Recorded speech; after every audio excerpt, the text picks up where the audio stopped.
मन का स्वभाव मालूम है किसे कहते हैं?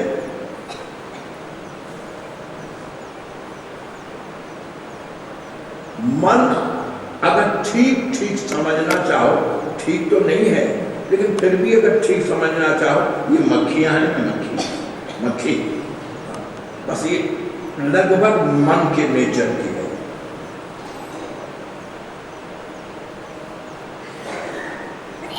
एक संत ने लिखा, वृंदावन के संत ने लिखा है कि मन और माखी दोहन की एक ही गति लखा, दोनों की एक ही गति है। क्यों? क्षण में मोहन भोग पर और क्षण में मल पर जात। हलवाई के दुकान में मोहन भोग के थाल पर बैठी है, हलवाई ने उड़ा दिया नीचे नाली पर मल पे जाकर के बैठी। बस मन और मक्खी की एक हालत है। सत्संग मिल गया, कथा सुन रहे, ताश खेलने वाले मिल गए, ताश खेलने लग गए। ये तो इसकी आदत है। लोग कहते महाराज क्या करें, पूजा के समय भी वो बात याद आ पड़ती है जो कभी याद ना आवे, मन संभलता नहीं। हाँ, राम जी जंगल में है तो हमारे बेचारे खाली हाथ है।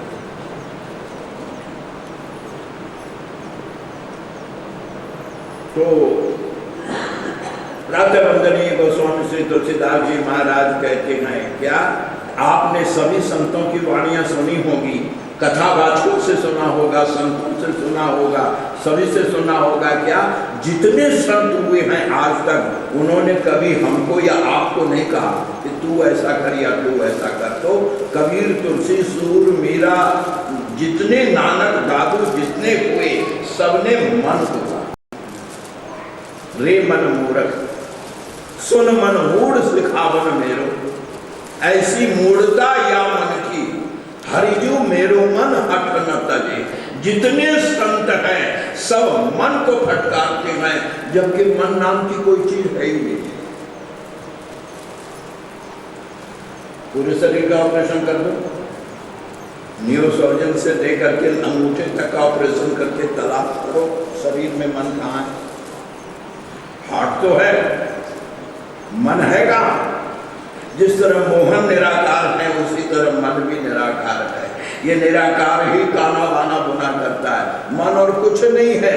इंद्रियों और बुद्धि के बीच का जो पोस्टमैन है उसको हम मन कहते हैं।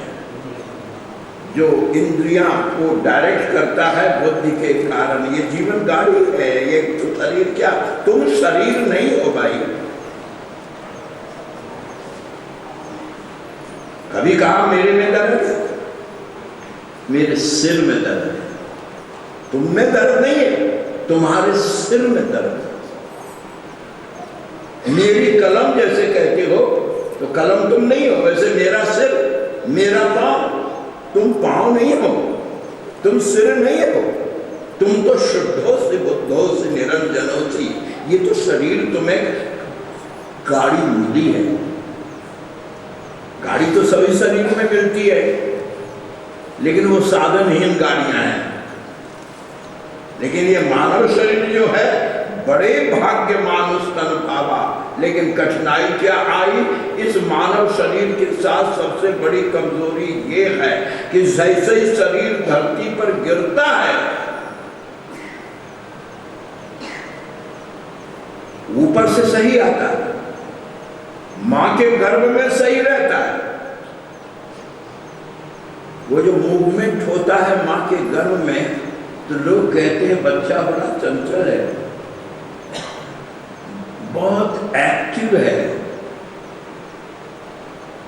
बहुत सेंसिटिव है। ऐसा कुछ नहीं है। तो वो तो माँ को क्या पता, उसको तो बच्चे का मन भी उसके मन में मिल गया। कभी मिट्टी खाना चाहती, कभी मिर्च खाना चाहती, कभी कुछ। और जो बालक के कोमल शरीर पर माता का खाया हुआ वो जो गिरता है और वो जो लहर उठती है, उससे जो वो तड़पता है, तो हम समझते हैं मूवमेंट। माँ के गर्भ में छोटे छोटे कीड़े हैं गर्भाशय में। जब वो उस कोमल शरीर को चिपटते हैं, वो तड़प उठता है, बंधा हुआ है, छूट नहीं सकता, हट नहीं सकता। नर्क और कहती किसको है? बच्चे का मुंह कहां रहता है, सिर कहां रहता है।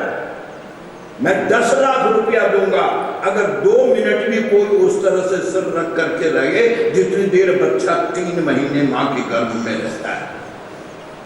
कितने नर्क में हम तुम रहे गए मालूम है। हमारा सिर कहां है, कमोड के भीतर। मां के जो मलमूत्र की थैली है उसके भीतर हम, अगर कोई कहे कि कमोड के भीतर गर्दन तक 2 मिनट तक सिर डुबा के रहो, 2 लाख देंगे, रहोगे?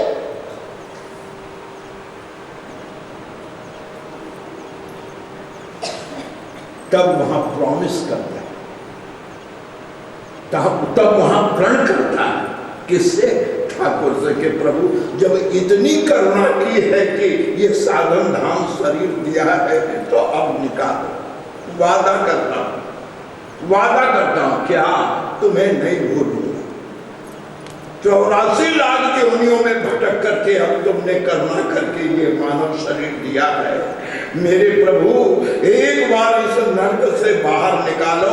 वादा करता हूं तुम्हें कभी नहीं भूलूंगा। लेकिन हाय रे अभागा मानव, हाय रे धूर्त मानव, जैसे धरती पर गिरता है पहली बात ही ये इनकार करता। कहा मैंने कब कहा? लो 3 महीने तड़पता रहा, मुक्त करो, मुक्त करो, मुक्त करो।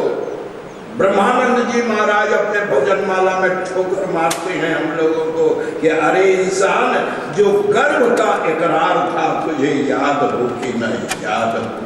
तूने मां के गर्भ में जो प्रभु से वादा किया था, जब वो भी पहला कमिटमेंट तू भूल गया।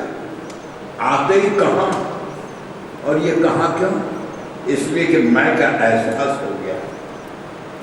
मैं, और याद रखो जब मैं का एहसास होगा तो मेरा इकट्ठा होगा।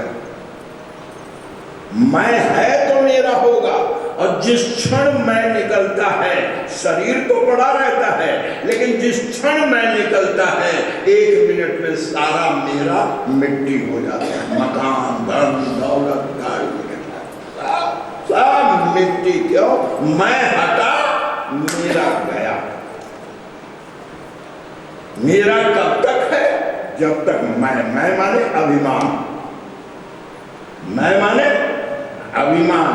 और ये अभिमान को एक बेटा होता है। ऐसे समझा रहा हूं, वरना उपनिषद तो बहुत कठिन पड़ेगा। ऐसे समझ लो, अभिमान मैं, अब एक बेटा हुआ अभिमान को। कौन? उसका नाम पड़ा मोह।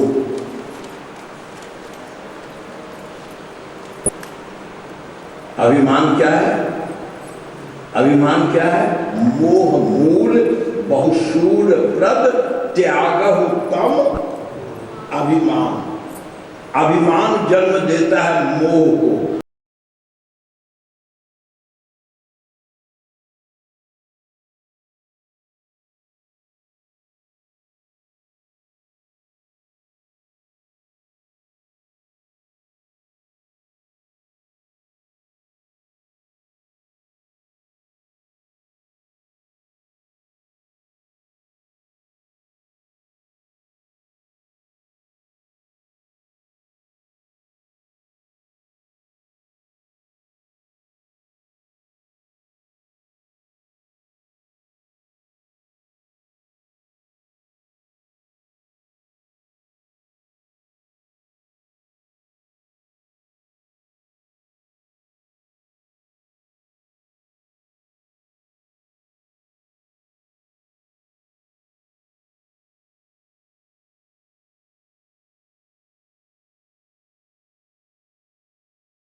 ये वासना, काम की बेटी। काम बुरा नहीं है, काम की बेटी में जहर है वासना। लोभ बुरा नहीं है, लोभ की बेटी लालसा ये बहुत बुरी है। और क्रोध बुरा नहीं है, क्रोध तुम्हारे भीतर है, लेकिन अगर क्रोध बाहर पड़ा, कैसे पड़ेगा? कटुवाणी। जहां कटुवाणी का प्रयोग हुआ, एक कटुवाणी ने राम रावण का युद्ध करा दिया। एक कटुवाणी ने कौरव पांडव दोनों भाइयों को 18 क्षोणी सेना लेकर महाभारत कुरुक्षेत्र के मैदान में कट मर करके खून की धारा बहाकर समाप्त कर दी। एक कटुवाणी। अगर द्रौपदी ने नहीं कहा होता दुर्योधन को कि गिर गया पानी में, लोग हंसने लगे। द्रौपदी बोली, अरे अंधे के तो अंधे होते ही है, इसमें हंसने की क्या बात है। बस अगर सीता ने लक्ष्मण को नहीं कहा होता कि भाई पर मुसीबत पड़ी है और तुम यहाँ वेदांत बोल रहे हो। मारीच के पीछे जब राम गए और मारीच ने धोखा देकर हा लक्ष्मण कहा, सीता बोली जाओ तुम्हारा भाई संकट में। लक्ष्मण बोले, भाभी पागल हो गए? जिनका नाम लेने से सारे संसार का संकट दूर हो, सपने वो संकट पड़े कि सोई सोई जान की तिलमिला उठी। दूसरों पे पड़ती है तो सब वेदांत बोलते हैं, तुम्हारे मन में पाप। लक्ष्मण चले और लक्ष्मण गए, सर्वनाश हुआ। देखा आपने? इसलिए प्यारे भगवत भक्तों, आपने जो ये 7 दिनों तक लगातार भरत चरित्र सुना है, आज और कल समापन दिवस है। मैं सूत्र रूप में आपको बताता हूँ, भरत चरित्र की सबसे पहली शर्त ये है, क्या? कोल कुसंगति पाई न साई। पहली शिक्षा आपको मिली है कि कुसंग से दूर रहो।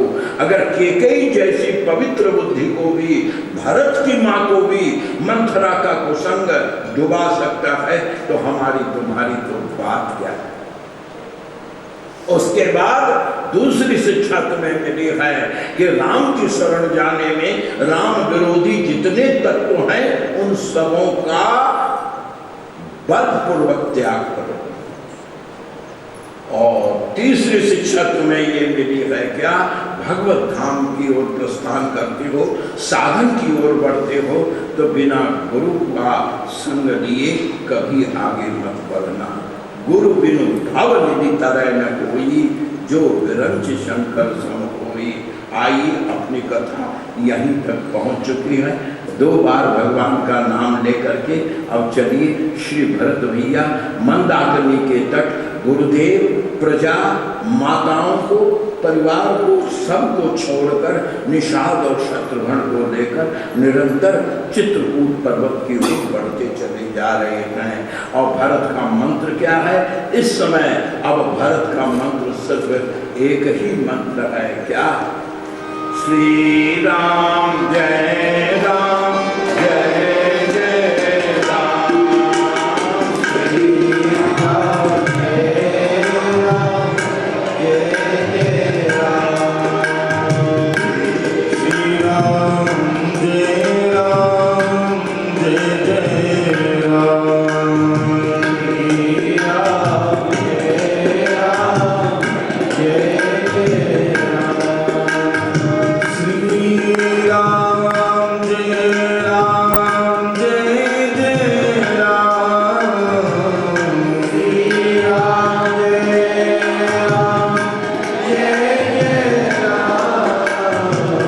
श्री राम जय राम जय जय राम, श्री राम जय राम जय जय राम,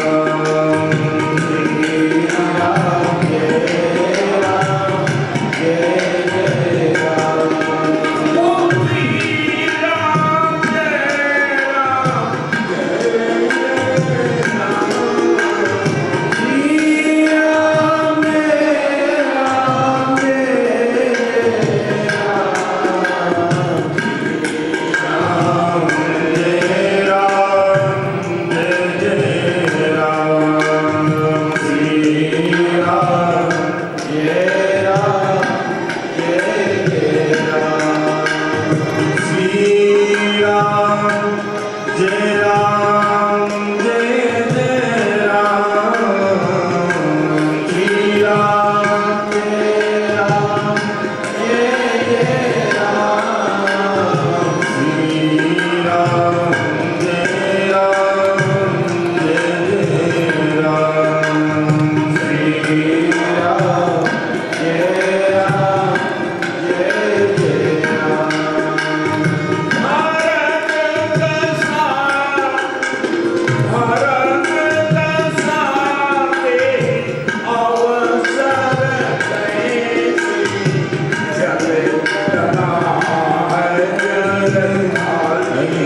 को लेकर अब चित्रकूट पर्वत की ओर, कामदानाथ पर्वत की ओर आगे बढ़ते जा रहे हैं। नदी किनारे से देखा था तो लगा था कि पर्वत ये सामने दिख रहा है, घंटे 1.5 घंटे में पहुंच जाएंगे, लेकिन पर्वत दिखता बहुत नजदीक है, लेकिन चलते जाओ तो कोई पता नहीं चलता है कहां तक।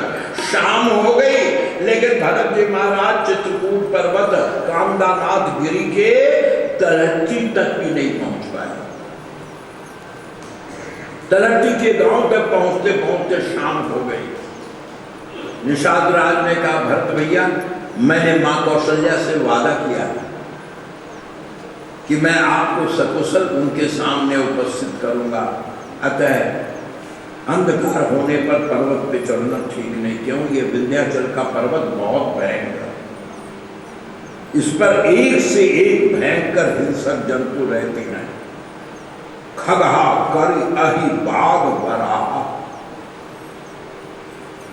जंगली सुअर, बुंदेलखंडी शेर, गेड़े, हाथियों का झुंड, अतः हम खतरा नहीं मोड़ ले सकते। हम अभी गांव में रुकेंगे, सवेरे चलेंगे। गोस्वामी श्री तुलसीदास जी महाराज कहते हैं,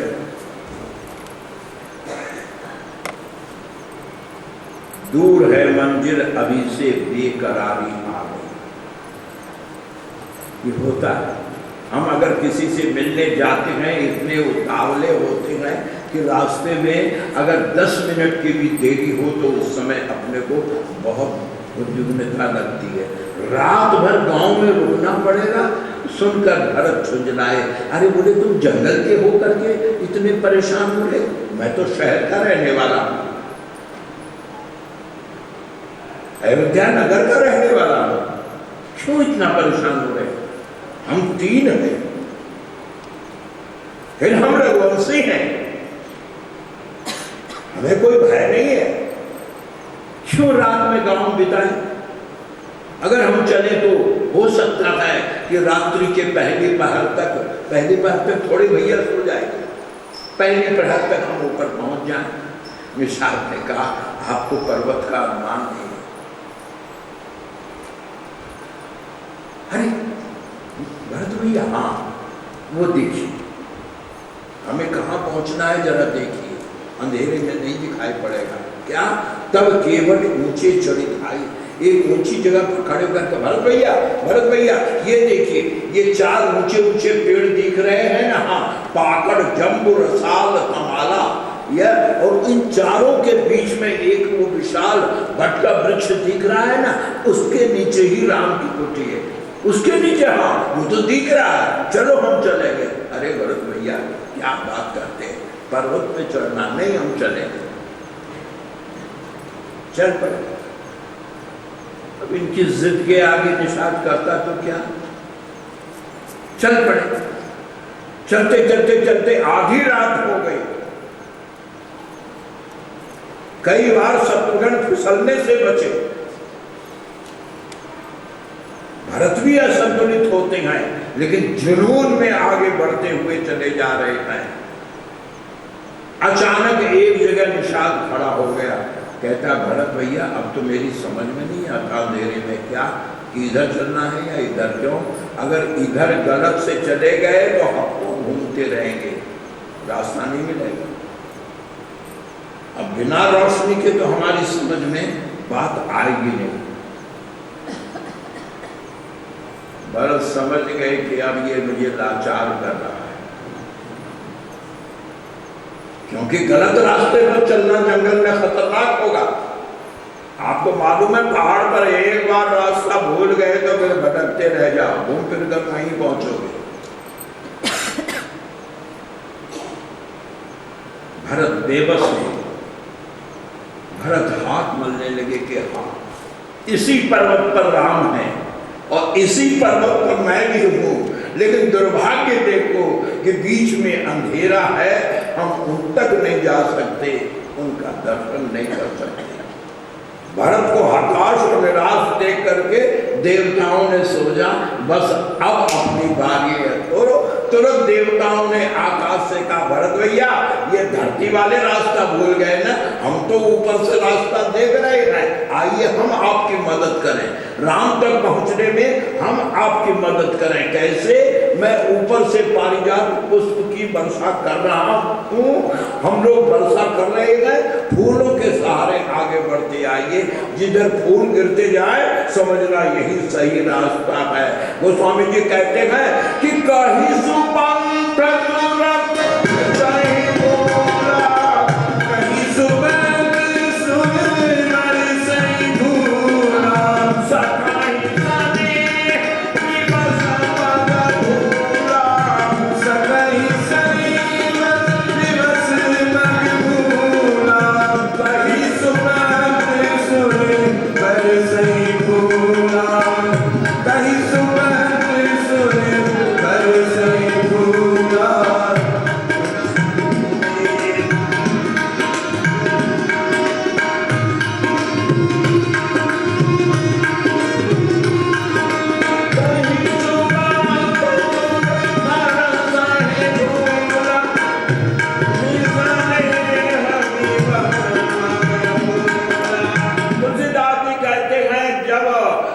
निषाद को प्रेम के कारण बेसुध होने के कारण, भरत को संभालने के कारण भरत का रास्ता भूल गया पहाड़ का, तो कहते हैं कई सुपंथ सुर बरसाई फूला। अब फूलों के सहारे भरत जी महाराज आगे चले। देवता रास्ता ही बता सकते थे, रास्ते की कठिनाइयां तो कम नहीं कर सकते थे। अचानक एक असंतुलित पत्थर के ऊपर शत्रुघ्न का पांव पड़ा और शत्रुघ्न फिसलकर खाई की ओर चले। जो बद्री केदार की यात्रा गए होंगे उन्हें पर्वत का ज्ञान होगा। एक तरफ ऊंचा पर्वत, एक और हजारों फीट नीचे खाई। जब शत्रुघ्न खाई की ओर सरके, निषाद प्राण पर खेल कर शत्रुघ्न को पकड़ करके शत्रुघ्न को संभालते गए। किसी तरह शत्रुघ्न को ऊपर खींचा, कुछ अंग में छिल भी गया। छिललाकर निषाद बोले, भरत भैया अपनी नहीं तो कम से कम छोटे भाई की तो फिक्र करो, देखो अभी क्या होगा। मैं कौशल्या मां को मुंह दिखाने का भी नहीं रहती। भरत ने भी देखा कि महाराज ये तो गलत हो रहा है, हार कहकर पेड़ के नीचे बैठे। अब प्यारे प्रभु प्रेमियों, यहाँ भरत हा राम कहकर पेड़ के नीचे बैठे। अब पता नहीं कौन सी घंटी बज गई, रात का तीसरा पहर बीत चुका था। आधी रात के बाद तो देवताओं ने फूल बरसाना शुरू किया था, तीसरा पहर बीत चुका था। चौथा पहर यानी लगभग 3 बजे रात की घटना है ये, जब भरत जी महाराज पर्वत पर बैठे। इधर भरत हा राम कहकर बैठे और उधर घंटी बजी। कहाँ? ऊपर पर्वत पर कुटी पर श्री सीताराम सोए हुए थे। जानकी चीख मारकर उठ पड़ी। गोस्वामी जी कहते हैं यहाँ भरत बैठे और उधर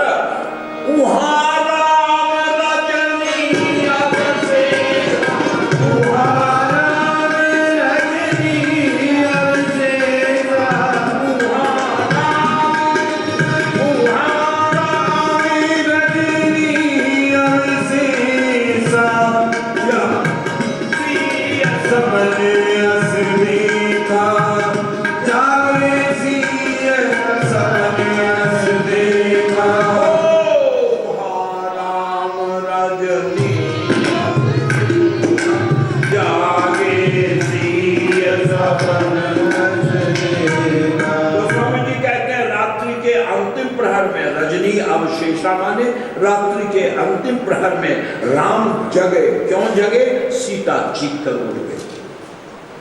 जानकी को चीख कर उठते देखकर राम घबराए, उठकर बैठे। देखा जानकी आंखें बंद हैं, उठ तो गई हैं पर आंखें बंद, नींद खुली नहीं है और नींद में चीखती जा रही है, नहीं नहीं ऐसा नहीं होगा, ऐसा नहीं होगा, अरे कोई देखो, अरे कोई देखो, ऐसा नहीं होगा। हम कहते हैं क्या नहीं होगा, क्या नहीं होगा। वैसे ही प्रभु ने झकझोरा, वैसे ही खुश क्या हुआ, कोई बीमार दर्द है, कोई परेशानी है, तुम इतनी जोर से चीखी क्यों? जानकी इतनी डर गई है कि पसीने का बूंद मुख पर छलछला गया है, चेहरा सफेद पड़ गया है। राम के बार बार संबोधित करने पर आंखें खुली तो सही, लेकिन श्री राम के मुख पर चिंता का चिन्ह देखकर जानकी कंधे का सहारा लेकर दिखाती है कि नहीं, मुझे कुछ नहीं हुआ, आप परेशान ना हो, ना परेशान हो। हुआ क्या? कोई तकलीफ है? जानकी बोल नहीं पा रही। कोई तकलीफ है, कोई परेशानी नहीं, कोई सपना देखा? अब जानकी ने सिर हिलाया। सपना देखा? हाँ। क्या देखा? क्या देखा तुमने? इतनी जोर से चीख पड़ी, ऐसा क्या देखा तुमने? कुछ देर में अपने को स्वस्थ करके श्री रघुनाथ के कंधे का सहारा लेते हुए श्री वैदेही कहती है, नाथ, जो कुछ देखा बोलना तो दूर, उसे याद करके मैं सिहर उठ रही हूं। क्या देखा तुमने? क्या देखा? तो सहित समाज भरत जनु आई। मैंने देखा कि 7 लोगों को लेकर भरत भैया आपसे मिलने के लिए आ रहे हैं। फिर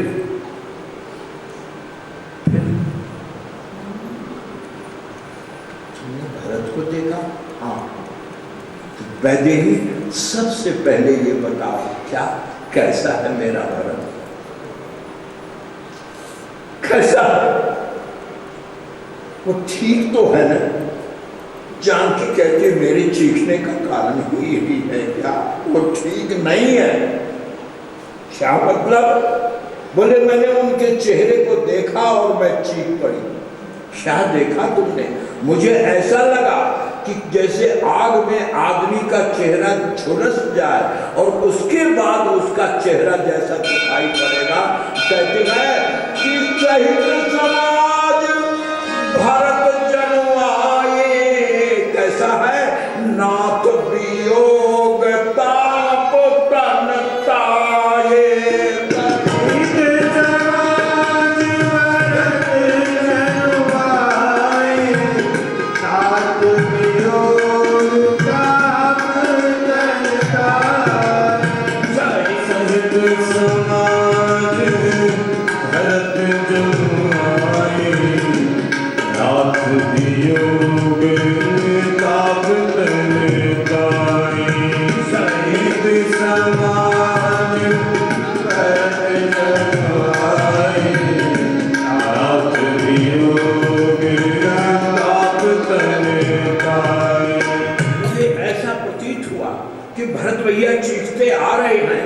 और शायद रात्रि में जंगली जानवर ने उनका पीछा किया है और जानवरों के कारण वो भागते आ रहे, कुटी के द्वार पर आ गए। चारों ओर घूम रहे पर उन्हें दरवाजा नहीं मिल रहा है। वो चीख रहे, भैया द्वार खोलो, भाभी दरवाजा खोलो, भाभी दरवाजा खोलो। अचानक आवाज सुनकर जो मैं सपने में उठकर खड़ी हुई, मैंने दरवाजा खोलकर देखा, भरत का चेहरा देखते ही मैं चीख उठी, लगा जैसे आपके विरह अग्नि में उनका सारा शरीर झुलस गया है। नाथ वियोग ताप तन ताये। और क्या देखा तुमने? सभी माताओं को देखा। माताओं को? हाँ। कैसी हैं? अब जानकी को संकोच हुआ। क्यों? अपनी सासों को जिस वेश में देखा था, अभी चूंकि मृत्यु की खबर नहीं है, ऐसा बोलना अशुभ होगा, इसलिए जानकी टाल गई। वाह, जरा देखो बेटियों बहुओं, ढंग सीखो। एक ही बात घर में जहर घोल देती है और एक ही बात आते हुए जहर को रोक देती है। यही कुछ तो सिखाया है तुलसीदास ने। जानकी कहती है प्रभु देखा तो मैंने सभी सासों को, लेकिन एक बात कहूँ क्या, अयोध्या में जैसा छोड़ आई थी ना, अयोध्या में जिस रूप में छोड़ आई थी उनका वो रूप नहीं है, पता नहीं कैसी है, बड़ी दुखी दिख रही है। देखी सास आन अनुहारी, यानी सौभाग्यवती वेश में छोड़ा था, विधवा में देखा है, लेकिन बोल नहीं पा रही है जानकी। कहती है सास को पता नहीं कैसा वेश बनाया है, लेकिन एक बात है क्या, इस वेश में खुश नहीं है। क्यों कि देखी सास आन अनुहारी, सकल मलिन मन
वैदेही जो राम चीखे थे, जानकी चीखी थी, इससे लक्ष्मण को अंदाज हो गया कि भैया जग गए हैं।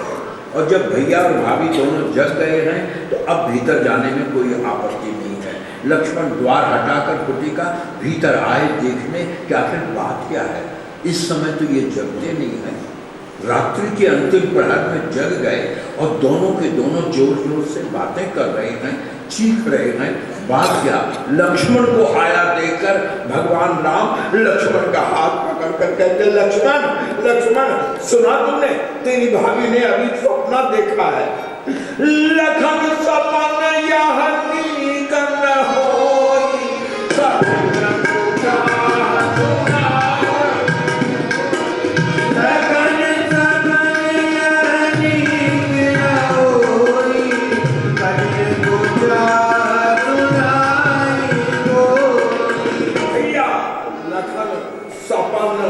यह नीकन होई,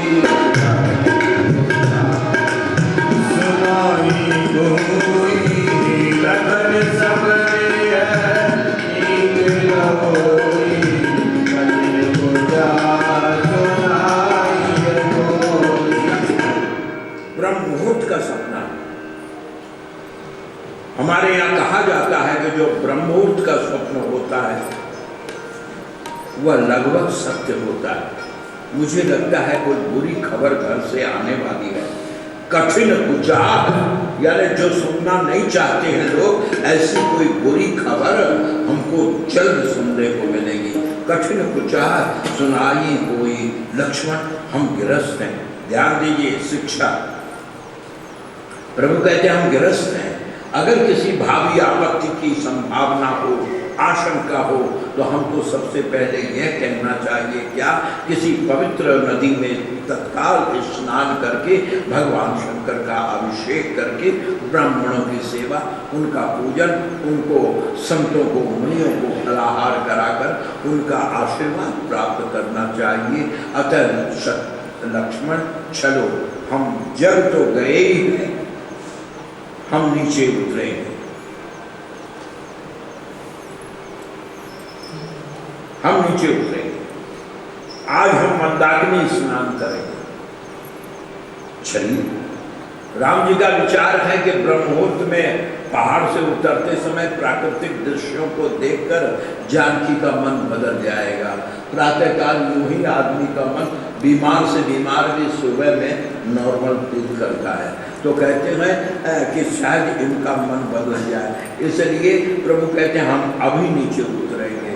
प्यारे प्रभु प्रेमियों, इसे क्या कहेंगे? इसी पर्वत पर प्रभु हैं, इसी पर्वत पर भरत हैं, और नीचे मंदाकिनी किनारे सारा घर पड़ा है, पूरी अयोध्या पड़ी है। लेकिन राम नीचे उतरे, गंगा मंदाकिनी स्नान किया, शंकर जी का पूजन किया, जानकी के साथ ऊपर आकर वेदी पर बैठे, किसी से मुलाकात नहीं हुई। क्यों? एक दिन मैं पहले संकेत दे चुका हूं कि राम ने जिस दिन अयोध्या छोड़ा, उस दिन से उत्तर दिशा की ओर देखते भी नहीं थे। त्याग तो त्याग। तो आपको मालूम है, ये मंदाकिनी नदी जो है, ये कामदा नाथ में सेमी सर्किल है, यानी आप अगर उत्तर से उतरेंगे पर्वत से तो भी मंदाकिनी मिलेगी, और दक्षिण से उतरेंगे तो भी मंदाकिनी मिलेगी। धनुषाकार है ये, जैसे धनुष का एक कोना इधर है और एक कोना इधर है। तो श्री भरत भैया जो है, भरत भैया ये दक्षिण की ओर उतरे हैं, उत्तर की ओर उतरने का सवाल है। अगर उत्तर उतरते तब तो सबसे मुलाकात हो ही जाती, लेकिन चूंकि ये दक्षिण की ओर उतरे हैं, उतरे, नहाए, पूजन किया, ऊपर आए, लगभग 10-11 बज गया।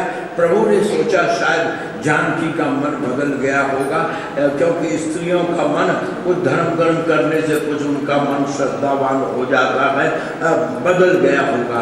लेकिन वेदी पर बैठकर राम ने जब वैदेही की ओर देखा तो क्या देखा, इतनी कोशिशों के बावजूद भी अभी तक जानकी के चेहरे का आतंक कम नहीं।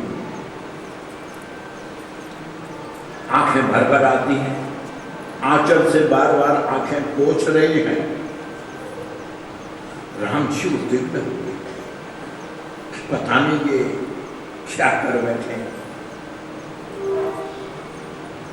पागलखाने में स्त्रियों की अपेक्षा पुरुषों की संख्या अधिक होती है। क्यों?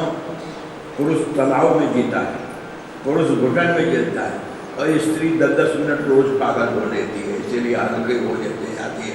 वो जरा कुछ हुआ के बल रोने लगेगी, जरा कुछ हुआ कि पड़ा लगता है पानी की टंकी माथे में ही बंधी हुई है। जहाँ स्विच ऑन करोगे फटाक नीचे गिरना शुरू होता है। तो वो तो तिल करके रोज पागल हो लेती है, इसलिए औरतें कम पागल हुआ करती हैं। पुरुष भीतर ही भीतर मुड़ते रहते हैं, तो बेचारे क्या करें, चांद का बाल तो उड़ता ही है, पागल खाने और जाते हैं। भगवान राम ने लक्ष्मण से कहा, लक्ष्मण मुझे लगता है कि हमारी इन कोशिशों के बावजूद भी जानकी के चेहरे का आतंक कम नहीं हुआ, हमें कुछ करना चाहिए। आज्ञा भैया, यही काम करो क्या, चित्रकूट के जितने आसपास में जितने भी मुनि महात्मा संभव हों, सबसे जाकर के मेरा प्रणाम करो और उनसे कहना कि राघव को इस समय उनके सत्संग की बहुत आवश्यकता है, अगर कृपा करके पधारें तो। राम का बुलाना सुनकर जितने चित्रकूट पर्वत के ऊपर वैखानस बटुग्रही उदासी जितने थे, सब दौड़ते संत आए। क्या है राम, राघव क्या है, आपने क्यों स्मरण किया? प्रभु ने उठकर सभी संतों का आदर किया, वेदी पर सबको बैठाया और बीच में जानकी के साथ बैठ गए। चारों ओर संत लोग वेदी पर बैठे हैं। श्री राम जी हाथ जोड़कर कहते हैं, महामुनियों मेरी धर्म पत्नी ने, मेरी अर्धांगनी ने आज ब्रह्म मुहूर्त में ऐसा परिवार के संबंध में दुखद स्वप्न देखा है। तो आप सब लोग कृपा पूर्वक बताइए अपने अनुभव से क्या कि इस स्वप्न का क्या फल होगा। ये बहुत बेचैन हो रही है। जानकी चौंकी। जानकी को लगा संत लोग कहेंगे तो सही कहेंगे, पति तो मुझे बहला रहे हैं, कुछ नहीं कुछ नहीं कुछ नहीं, पति तो बहला रहे हैं, अपनों की बात कम असर करती है। तब इसीलिए तो राम जी ने संतों को बुलाया। संत लोग बैठे, सब अपना अपना हिसाब जोड़ने लगे। आंख मूंद कर संतों ने हिसाब किताब लगाया। फिर संतों ने एक स्वर से कहा क्या कि राम, जो भी विपत्ति आनी थी रघुवंश पर वो आ चुकी। अब जो होना था हो चुका, अब कुछ नहीं। अब धीरे धीरे हालात सुधरेंगे और कुछ ही दिनों में परिवार के भीतर की ये उद्विग्नता, अशांति समाप्त होगी, ऐसा मेरा मत है। राम जी जानकी से कहते हैं सुना तुमने, संत लोग बोल रहे हैं अब कुछ नहीं होगा, जो होना था हो गया। और इससे बुरा क्या होता कि हम सब लोग घर छोड़कर जंगल में पड़े हैं। वैसे ही तुम व्यर्थ चिंता कर रही हो, अब कुछ नहीं होगा। मुनि लोग कह रहे हैं, संत कह रहे हैं अब कुछ नहीं होगा। जानकी को भी लगा कि हाँ अब कुछ नहीं होगा। थोड़ा मन के ऊपर संतोष का चिन्ह आया, लेकिन हे भगवान आज न जाने क्या होने वाला है। अभी जानकी के मुख पर संतोष का चिन्ह आया ही था कि ये कोल व्हील संथाल जंगली और कुछ निरीह पशु मृग गौ इत्यादि सब चारों तरफ से दौड़ते हुए पर्वत के ऊपर भागते आ रहे हैं और सब बेदी के आगे गिरते जाए, त्राहीनाथ त्राहीनाथ रक्षा करो प्रभु, रक्षा करो प्रभु, रक्षा करो। राम जी चौंके, गरीबों की पुकार, बेचारी जंगलियों की पुकार। राम जी ने लक्ष्मण से कहा लक्ष्मण देखो क्या है, ये क्यों इतने परेशान हैं, इनके दुख का कारण क्या है। प्यारे भगवत भक्तों, लक्ष्मण वेदी से नीचे आए और आकर सभी कोल व्हील संथालों से, जंगलियों से कहते आप लोग शोर मत कीजिए, शांत शांत, बात क्या है प्रभु। हाँ हाँ बात क्या है प्रभु, एक बहुत बड़ा राजा बहुत बड़ी सेना लेकर निरंतर आगे बढ़ता आ रहा है, मंदाकिनी किनारे पहुंच चुका। अगर आगे बढ़ेगा तो हमारे गांव उजड़ जाएंगे, अगर सेना गांव होकर गई हमारे गांव उजड़ जाएंगे। आप कृपा करके राजा से कहिए अगर वो शिकार ही खेलने आया है तो जंगल का मार्ग ले, वो गांव की ओर क्यों बढ़ता चला आ रहा है। राम जी ने लक्ष्मण से कहा लक्ष्मण देखना कौन है, किसने गरीबों को परेशान किया। लक्ष्मण वो जो तमाल का वृक्ष था, पाकड़ जम्बू रसाल तमाला, जो तमाल का वृक्ष था वो बहुत ऊंचा था। लक्ष्मण जी उसी ऊंचे वृक्ष पर चढ़ गए। एक तो शिखर के ऊपर ऊंचा वृक्ष, अब वृक्ष के भी एकदम ऊपर चढ़कर लक्ष्मण ने मंदाकिनी किनारे देखकर अंदाज करना चाहा। पता नहीं क्या लक्ष्मण ने देखा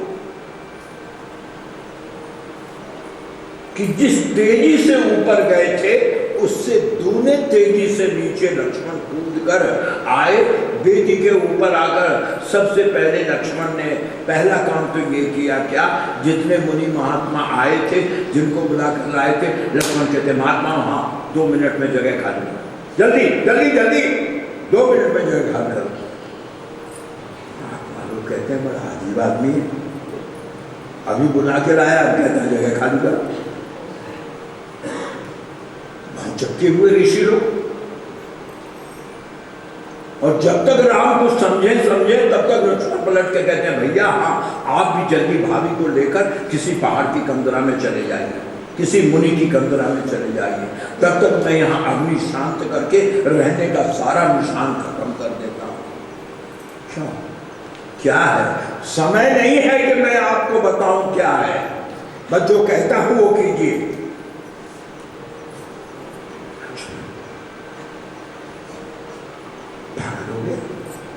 संतों को मैंने बुलाया है, तू संतों का अपमान कर रहा है? बोलिए। गिरस्त है, संतों को निमंत्रण देकर बुलाया, लड़का बाहर निकल के कहे गेट आउट, तो संतों को कैसा लगेगा? राम जी को संतों को बुलाया, लक्ष्मण कहते 2 मिनट में, देर नहीं 2 मिनट में जगह खाली कीजिए आप। संत लोग बहुत सकते हैं कि भाई क्या आदमी है। राम जी झंडाए, लक्ष्मण हुआ क्या? तू इतना परेशान क्यों है? मैंने कहा था देखने की कौन राजा है, ये कौन राजा है, तूने क्या देखा? यानी तुम नहीं समझे कि कौन राजा है ना? मैं कैसे जानूं? तूने बताया नहीं? ओ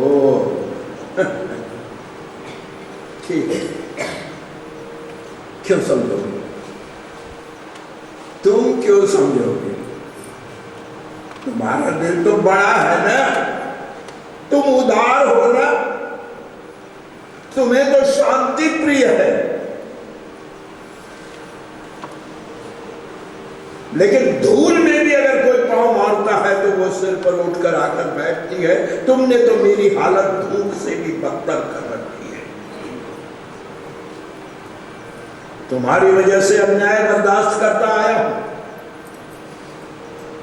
वरना मैं अयोध्या में महल की ईंट से ईंट बजा देता, लेकिन तुम्हारा रुख देखकर चुपचाप तुम्हारे साथ चलाया। लेकिन अब बर्दाश्त नहीं करूंगा। आई बना भव सकल समाजो, प्रकट करो रिस पाछिल आजो। अब तक जो भीतर घुट रहा था, अब आज नहीं छोड़ूंगा। कौन है और कौन हो सकता है?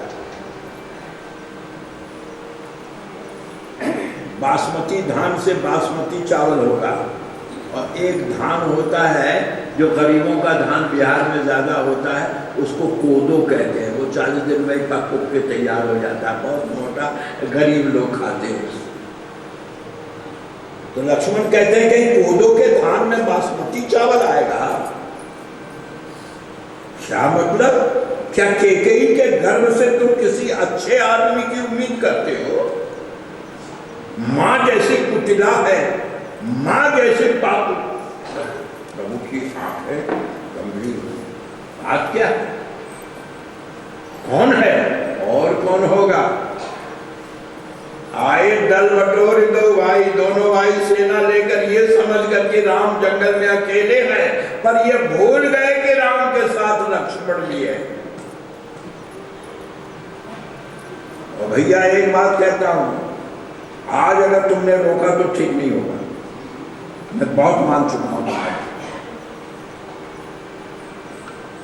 आज अगर तुमने रोका तो आज्ञा भंग का जो दंड है वो तो झेल लूंगा, लेकिन आज रोकूंगा नहीं मैं तुम्हारे भी रोकने से।